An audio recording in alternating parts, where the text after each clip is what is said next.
Greetings, Gunnar Christensen, Southerly Yachts, and welcome to Build Series number 5 for our Southerly 420 and 480.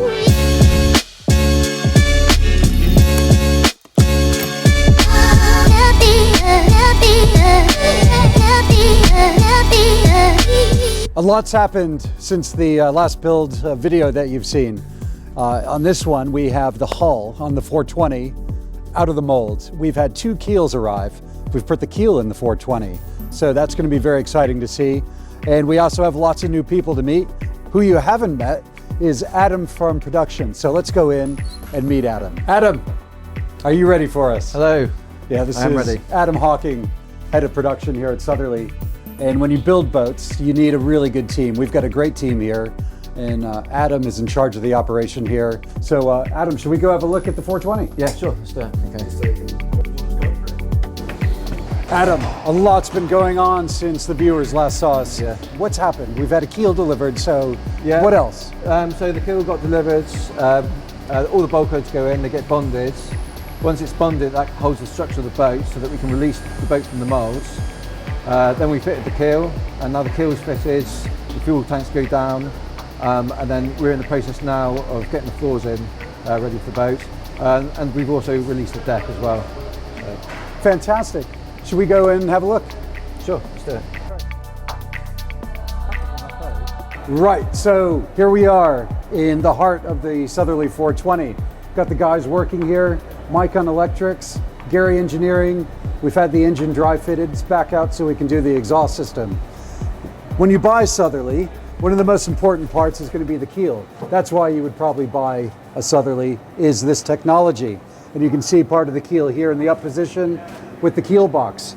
It's a great time to see the boat in build because you can see the whole supports here for the keel. It's what makes it such a great sailing boat. These boats go all around the world. I just took one transatlantic with the client last year, and they sail really well. Adam, while we're here, how about telling us a bit on the technical side? What have the viewers not seen since the last video? We put the conduits in. This is all the electronics that run fore and after the boats. This is basically because this area will be basically the central hub. We've got all the power here, the fuse boxes. So everything's just being fed through, just to put energy through the boats. And obviously, none of the engine was done. Like you said, we've had it in, we've dry fisted it. We're now just doing the last few bits and bobs. The next stage now is to get these tanks in, get the floor in, and then work our way up into the furniture. And how about storage? Because this is a good time to see, with a raised saloon and the raised deck, it actually makes for good access to the equipment that you have, as well as storage, doesn't it? And you can see what the good space that we have to work with here. Yeah, definitely. And the beauty is, with all the space underneath here, we can hide all our batteries and everything else that we need under here. And obviously, we've got down here, we've got all our hydraulics for the keel. And then this side here we'll have the galley running along, all the pipes and everything. So yeah. Fantastic. So Adam, now we need some furniture in here. So what do? Build it modular and then place it in?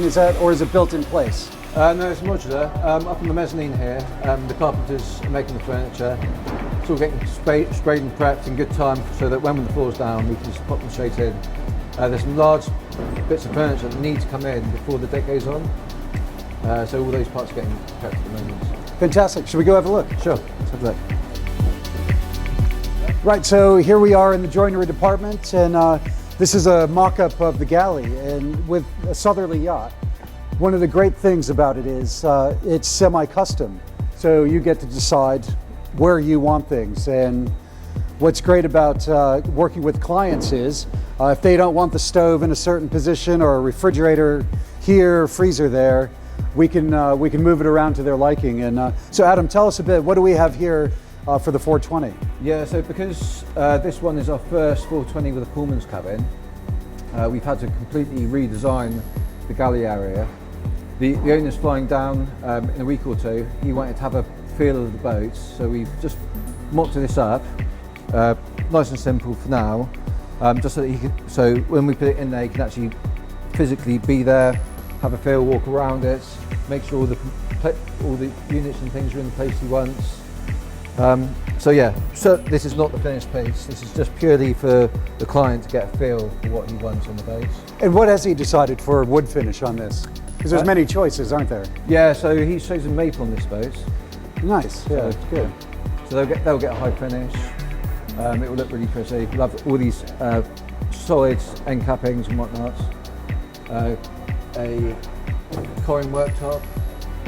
And then inside the cupboards, he's gone for onyx black and white formica. Well, great, thanks, Adam. Now, should we get down to the real sailing part and go have a look at the deck down below? Right, welcome to the 420 deck. This is where it starts to get exciting because we're getting the winches installed. We have all the holes drilled off here for our primary winches, our cabin top winch, and we're starting to lay the rope runs, which are just below deck with caps on them. And so you can start to see that we have all the runs for the halyards, the reefing lines, etc. So moving forward with the deck, we have the decking that goes on. Again, being semi-custom, you have a choice of different faux teaks. We're even using Evo teak for this boat. So there'll be teak here, up on the cabin top, as well as solar panels that'll be installed. And biminis that'll be installed, spray hoods, and companionway. Right, Adam, here we are with the arch. And I know it from the sailing side. This is the support for the main sheet, as well as solar panels and our bimini and spray dodger. But tell us about the layup of this, because it has to be very strong, doesn't it? Yeah, it does. So inside the core of this, we have unidirectional carbon fibre. That gives it strength and rigidity to support everything it needs. It helps also keep down lightness. If it was just glass reinforced plastic, it's much heavier. So with this, with the carbon inside, we can keep it stronger and lighter. Fantastic. Right, Adam, what's next for the 420? Because I want to go sailing. So when is that going to happen? Well, the next milestone will be deck to hull in about 4 weeks' time. 4 weeks. Yeah. Very good. And what else do we have going on here? There's just a lot going on. So we also have the 480, which we've made a lot of progress on. So should we go and have a look at that? Let's have a look at the 480. Right, Adam, here we are with the 480, and it's moved along quite a bit. What's really unique about this boat is the owner wants to go around the world, and it just shows that it's a seaworthy boat, and that's why you choose a Southerly. Tell us a bit about where we are with this boat. So with this boat, we're very similar from the last series on the 42, apart from the fact we've got a few more bulkheads. But as you can see, it's still in the mould. In about a week or two's time, we're going to separate from the mould, and then we'll be in the same process of putting the keel on. And yeah, so we've actually caught up on this boat.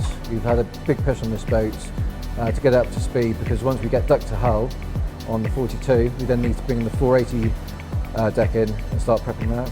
It's a bit like Tetris, isn't it, when you're working with these boats? It is, yeah. We've got a tight slot here, and so yeah, we have to jiggle everything around. But you know, it works out in the end. Yeah. So if somebody wants to build a new Southerly, there'll be room for them, won't there? There will be once one boat leaves. Yeah, great. So thanks for joining us on this build series. Next one, number 6. Be sure to follow us on YouTube and social media so you can follow along on the build plan for both the 480 and the 420. And I don't know about you, Adam, but it's getting to be lunchtime. I'm kind of hungry, and you need to get back to work. I'm going to get back to work. All right, we should do that. Okay.